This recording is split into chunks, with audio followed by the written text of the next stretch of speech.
everyone and welcome back to another video. So today I thought I would do a little bit more of a talky video all about being a makeup artist. So I studied makeup back in 2014 and I studied it for a few years at college and I have basically done it ever since. I did dabble in a few different jobs from that time to now, but all in all I did always focus on makeup. It was always something I loved to do. Currently I am now running my own bridal makeup business, so I provide makeup services for brides and bridal parties. Since running that I have learned ever such a lot about being a makeup artist, and these are things that I've learnt through actual life rather than what you would have learnt maybe at college or university. So I thought I would do a video today basically sort of talking about top 10 tips that I can give you if you are looking to be a makeup artist. Like I said, I primarily work in the bridal wedding business. However, these tips can be brought across whether you're doing special effects, glam work, editorial work, whatever sort of makeup work it can be. You can use these tips across all varieties of work. So I hope you enjoy the video and we'll get straight into it. So tip number one, this is a massive thing that I learned through doing wedding makeup, is time efficiency. So time efficiency is mainly trying to get as many services done to the best of your quality in the shortest amount of time. I found this is something I really had to learn. When I was at college, I am such a perfectionist and I would take absolutely ages just making sure every minor detail was perfect, and honestly spend like a good few hours doing makeup on one person because I wanted it to be spotless, absolutely phenomenal work. I wanted it to be flawless. In the real world, and when it comes to actual makeup jobs, the reality is getting that amount of time isn't always possible. To be honest, rarely possible. There may be times where I have a wedding and it might be 3 people in total and they're not actually getting married until about 2 or 3 p.m. So I've got loads of time and I can spend all that time to make it absolutely perfect. But then there's also times where I might have 7 people needing to be ready for 12. And in cases like that, people don't want to get up at 4 or 5 in the morning. So I've had to learn how to get my makeup to the best quality I can in the time I've been given. So some top tips for your time efficiency would be to get all your tools, get all your makeup prepared. I'll show examples of this, but I find that I stack my lashes in boxes rather than having to take them out of boxes and fiddle around with glue and all that sort of thing. I've got everything so it's depotted basically, ready for me to grab when I need it. The same with my tools. Rather than having them separate in loads of little plastic bags, I've put them all in a box like my lashes, and then I can just leave that on the top and grab them when I want. With my brushes as well, I used to have them in a brush belt, but I found looking down I struggled to know which brush was which. Got really confusing and I feel like I wasted a lot of time. Since then I have bought the My Kit Co Big Brush Buddy. So much easier, so much more efficient. I know some people like to separate their brushes by client.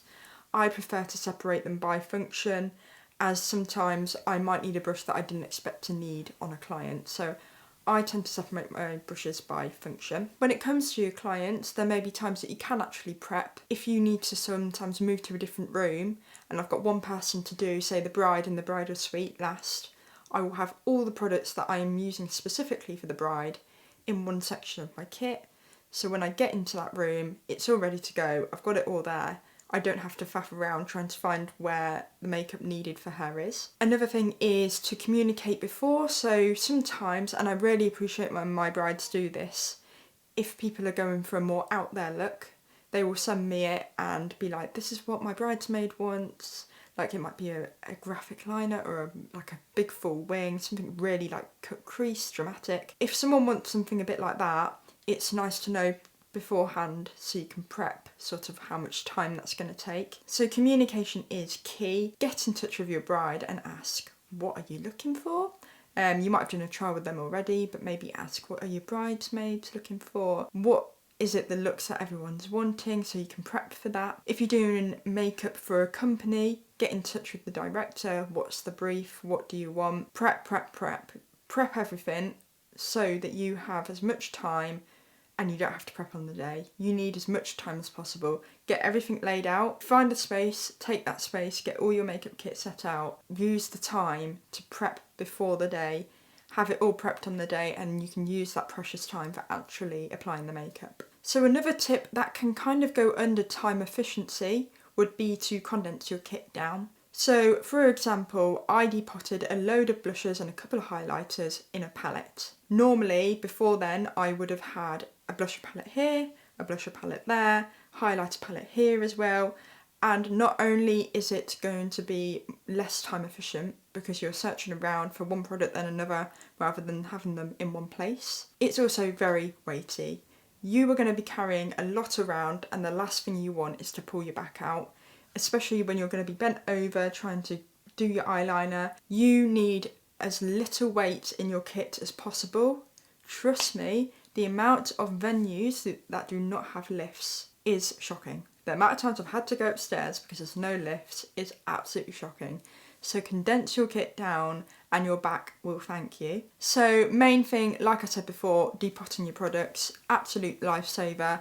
Some things I haven't depotted, but mainly lipsticks or blushes and things like that are really worth depotting. Foundations as well, they're all in glass bottles.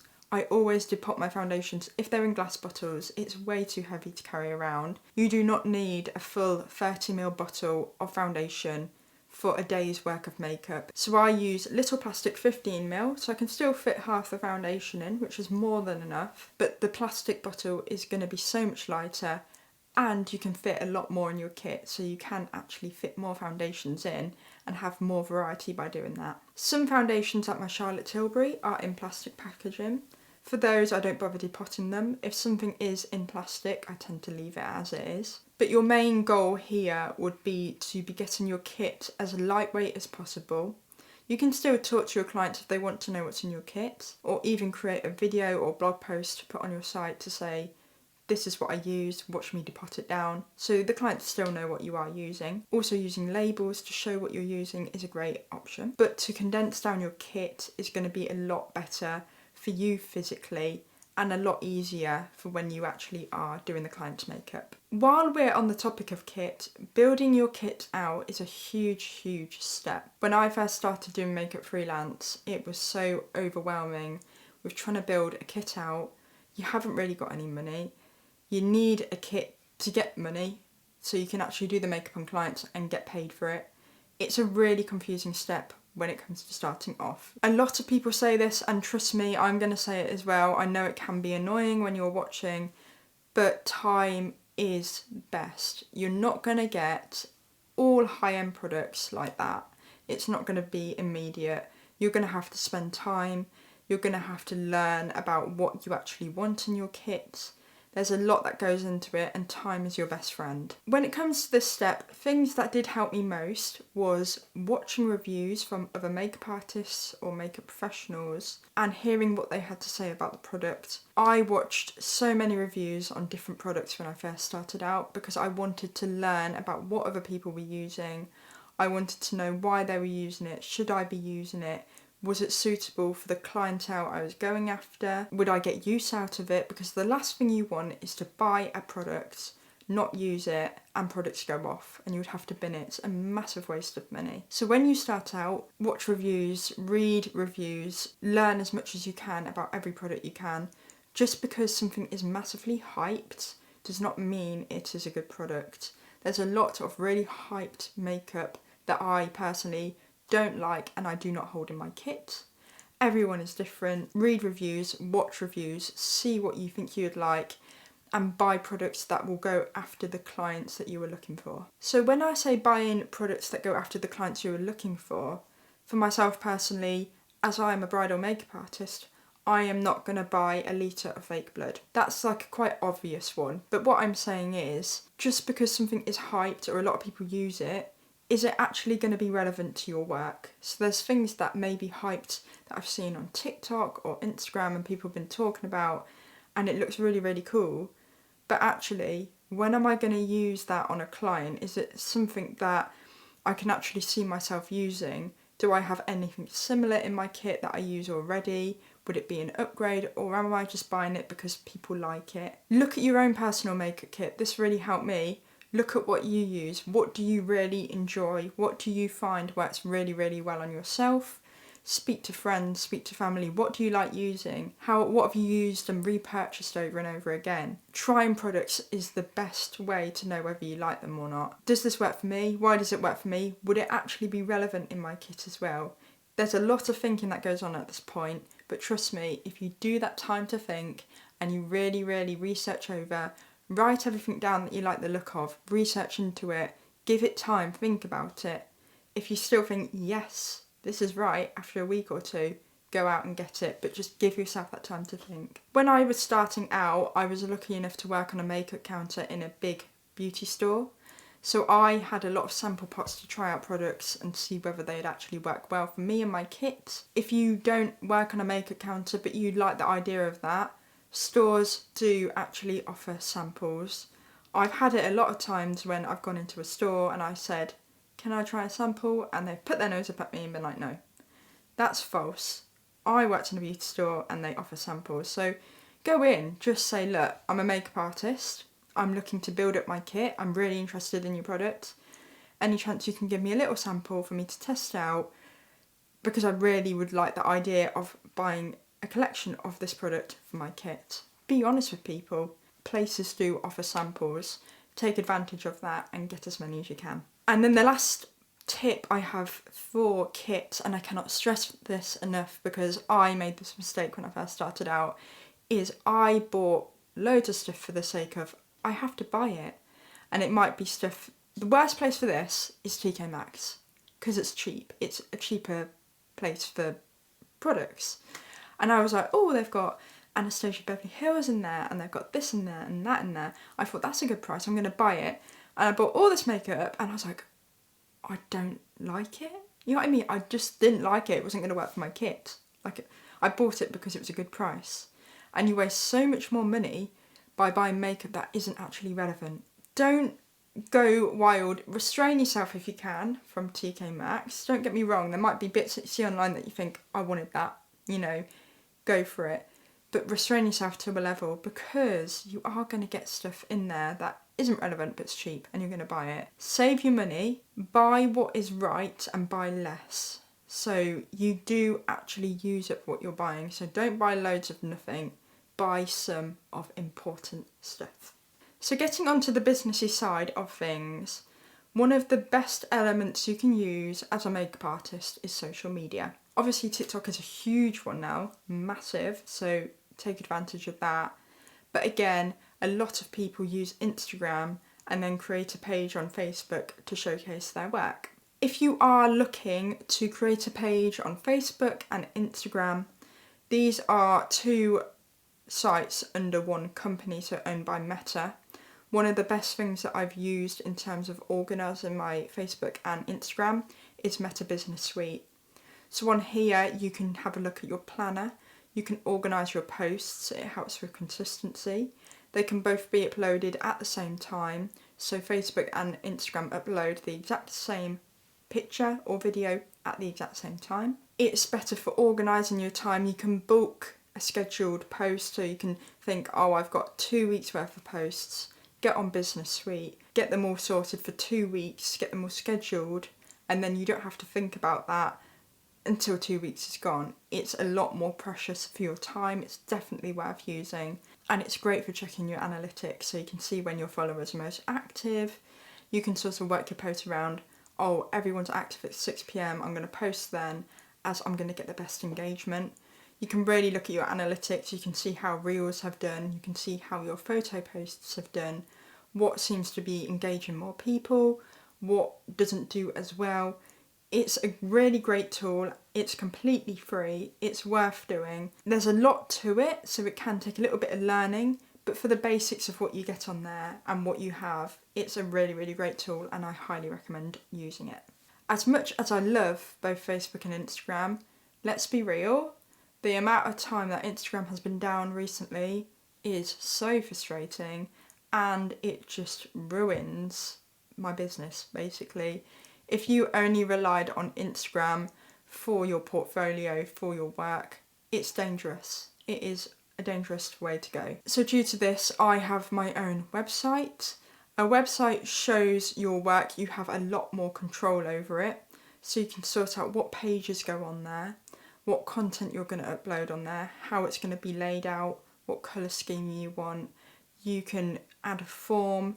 You can add all sorts on there. If you have your little shop that you also sell products, you can put that on there. You can do a lot of that stuff on Instagram as well. But when things go wrong on Instagram, you're stuck. There's nothing you can do until they've got it back up. With your website, you are fully in control of it. It is yours and you have the control. So you can still upload the same photos and videos that you would do on Instagram. However, you can control the background, you can control where they're placed. You have a lot more control over the layout as well. It does also really help with your search engine optimization. So if someone was to search a company brand, it might only come up with Instagram, just the Instagram. Whereas if you've got different pages on your website, it won't just show your website as the home page. You might have your About Me page and your portfolio page. So rather than just having Instagram on a Google search, you have got your homepage on the Google search, you might have your blog post on the Google search, so you don't just have the one, you might have 8 or 9 different ways to get to you. Owning a website is so much more professional as well. Instagram can be a professional tool as well as Facebook, but a website just takes it that step up. It is more professional. To have it on your business card, it's your name. You are going to look more like a reputable professional business by having a proper website. Number 6 is experiment. Experiment with different things.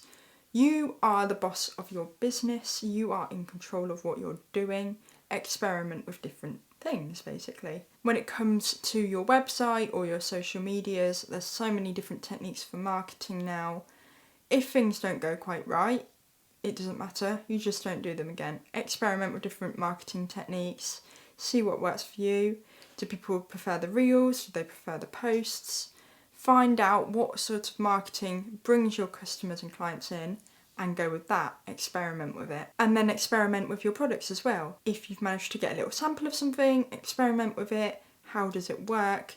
Try out using a brush, try out using a sponge. What works on some people that doesn't work on others.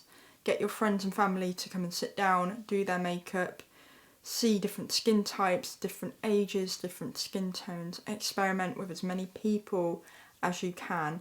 Literally just play around and just do what you can to learn. If something doesn't go right, you're a makeup artist, you can wash it off. This is why I did makeup and not hair. If you dye someone's hair wrong, you're screwed. If you do an eyeliner and it goes a bit wrong, get that micellar water out, wipe it off, and we go again. It's fine. Experiment and don't be scared to do so. Number 7, really important one, not really spoken about, but really important, pro discounts. If you have got a IMDb page, a call sheet, a website, another reason to have a website, this gives you that advantage. If you've got a diploma, but you do have to be careful because they want them in less than 2 years, so if you graduated from makeup a few years ago, it might not be relevant. But go on to makeup websites and apply for their pro discount. There are so many brands that do this now and you can get such a big percentage off. When you're buying 4 or 5 foundations from a brand and you're saving 30%, it's a huge saving when you're buying that many products. Take advantage of it. I'll put a list up of places that I've applied for a pro discount for. Unfortunately, there is still a lot less in the UK than there is the US. But we are getting there. But there's some great ones such as Charlotte Tilbury, NARS, MAC, Bobbi Brown, Iconic London, so many places, definitely worth the saving. I'll insert a list, but definitely check that out. Next one is be strict, be strong, know what you're doing. So you are going to have people try and walk over you, there's going to be people that want to take advantage of you. Don't allow them to do it, it's not right. Stand up for yourself and say no when you need to say no. So one of the best things to do is get a proper contract set out and you follow that contract. If anyone doesn't agree with the contract, don't work with them. It's not worth it. I've had so many people that are happy to work with my contract. I've had so many clients, so many weddings. My contract works because people pay. that's fine. There has been times when people don't agree with my contract and they basically want a service for free. I always take a deposit to secure a wedding date. Some people say they don't want to pay me until I've completely done the makeup. No.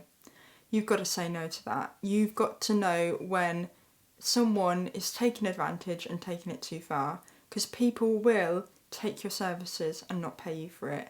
I've seen a lot of horror stories of this happen with people, and it's definitely not worth the risk. Get payment up front.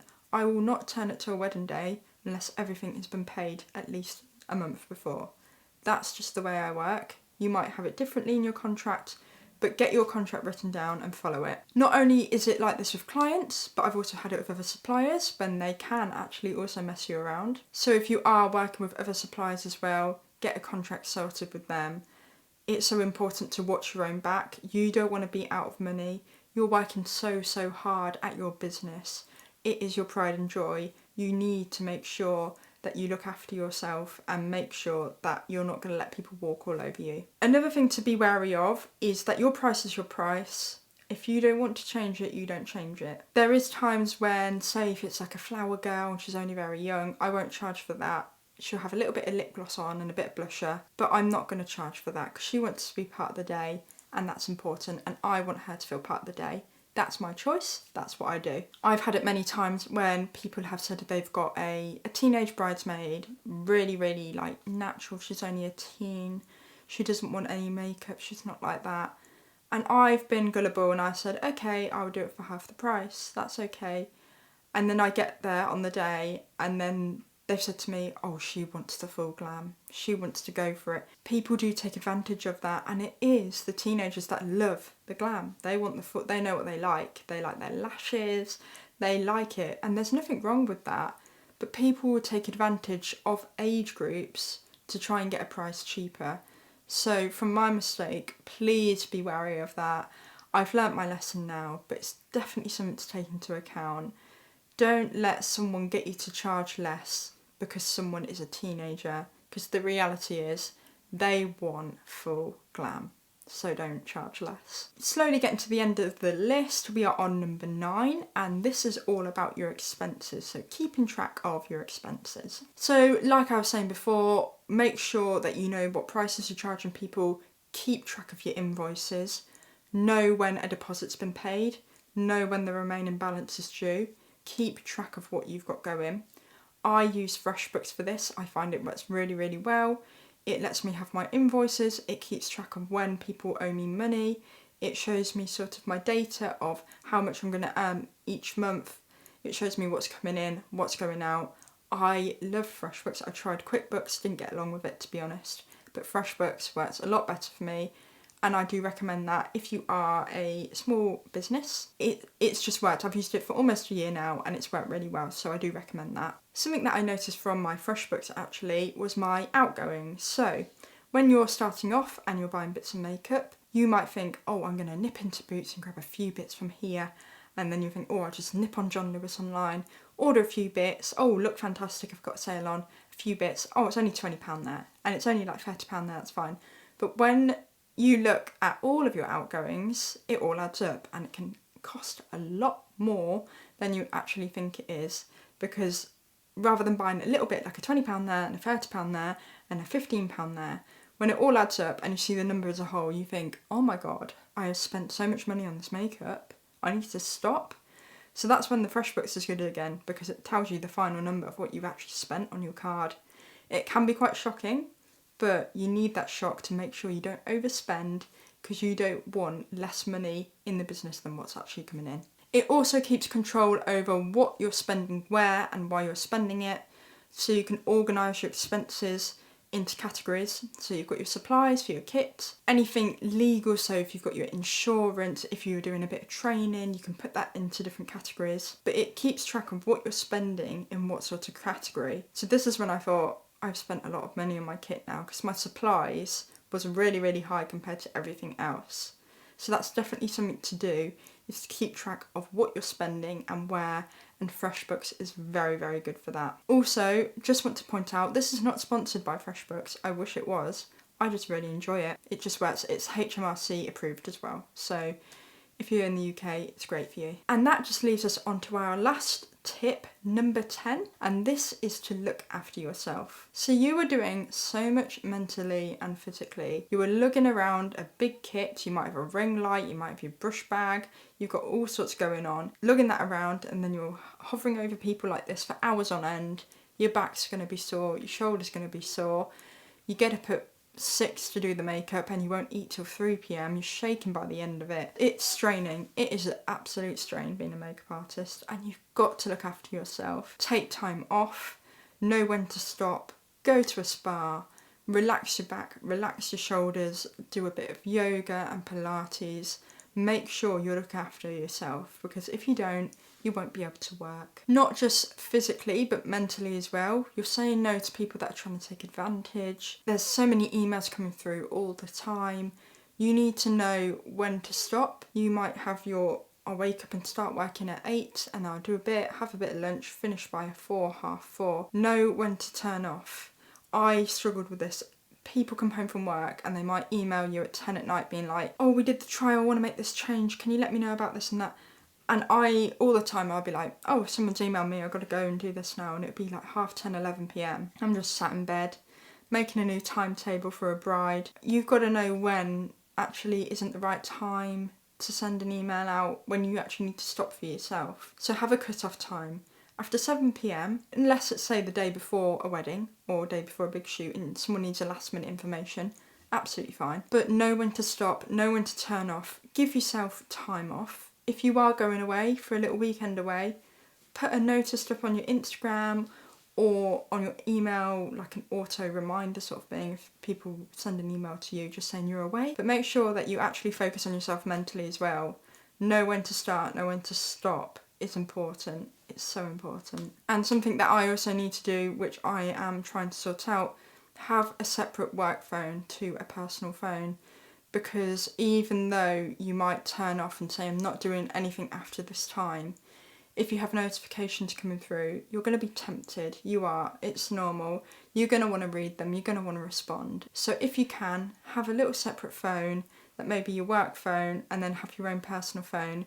So there's absolutely no way that you are going to be tempted to reply to an email at a time that isn't actually a convenient time for you. Give yourself your time off physically, respect your body, respect yourself mentally as well, give yourself that time off. And just still treat yourself like a human. You're working really hard, you're running around after people, but you are still you, and you've got to respect that. So that was quite a lot of information there, a lot to take in, but I hope you enjoyed the video anyway. If you had any questions at all about anything I've spoken about, please let me know in the comments. If you have any tips to give me, let me know as well. I'm always open to hearing new ideas and tips, so let me know. I hope you enjoyed this video. If you'd like to see more, give a thumbs up and subscribe. Thank you again for watching, and I'll see you in the next one. Bye bye.